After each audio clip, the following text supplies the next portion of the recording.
I'm Michelle Fields for Next Generation TV, and I'm here today in Washington, D.C. at the World War II Memorial, which is supposed to be closed due to the government shutdown. But on Wednesday, a large group of veterans once again came in and took down those barricades. In a couple minutes, you're going to see some heroes come down the sidewalk. This is for them. They're legends, and we want to make sure that they are blessed and they get to come in and see this. Someone paid for them to come to be able to be here today, to be honored. We're here today to make sure they do get the honor that they receive, because it was 70 years ago when they served us. Some of these veterans are 84 to 99 years of age, and they won't maybe get a second chance to come here. So on this beautiful day, we just want to make sure that they get a chance to get in and be honored. How does it feel to be here today? It's quite an honor. We feel welcomed, and it brings back a lot of memories. Some of them very sad, but we're so glad to still be alive and be able to get to see this at our age.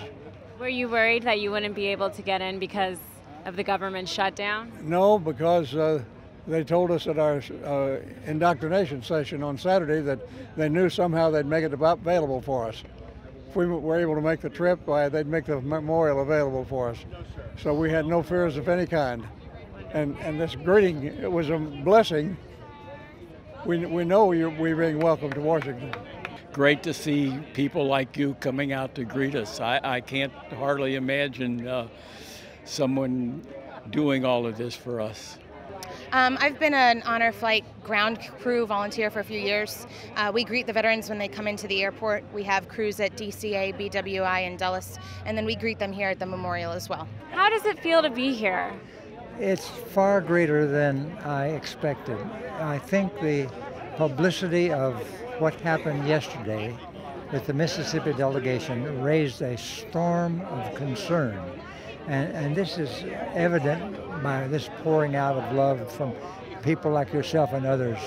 And we're just all so honored and grateful and thankful, because so many of the younger people today are missing the history of what took place during World War II. A lot of these guys have waited a really long time to come here.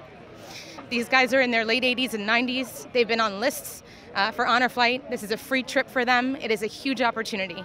And for them to come here and be greeted with barricades is unacceptable. So we're just glad we can be here to greet them with hugs and handshakes, tell them we love them and appreciate their service, and make sure they get to see their memorial. It's their memorial.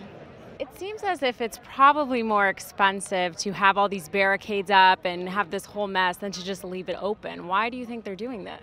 Well, I would say, let's give the benefit of the doubt. For the first day, some bureaucrat decided, let's spend money, send out barricades, and prevent anybody from coming on. They had to know they were inflicting harm on the World War II vets. They didn't do it to some of the other parks, so they knew there were honor flights coming in, so you would figure it pretty clear it was political to inflict hurt and say, look what you've done. But once the barricades were removed and veterans came in yesterday, for them to then spend money to get barricades back up, there's no question they intentionally meant to harm World War II veterans like you see so many of around here. The motivation's clear the second day, and we just could not let them be stopped again. I think it's ridiculous, not because of the veterans. I'm thinking about these people outside here. They helped put this here, and I think it should be open all time. I don't care what's going on. It should be open for people that visit Washington, D.C. It is their country, and it is their money that went in to make this. And I think it's ridiculous that those people are standing outside and can't get in. I can't believe that this is our United States. And if we keep going this route, I don't know what's going to happen. They want to come. They deserve to come. Some of them may only come once. It is really outrageous. As I understand, so much of this was done with private funds, even though it's in the open mall. But, it's ridiculous. This administration welcomed and praised the Occupy Wall Street and Occupy Washington movements. So I think it's great to see these veterans having an Occupy World War II memorial.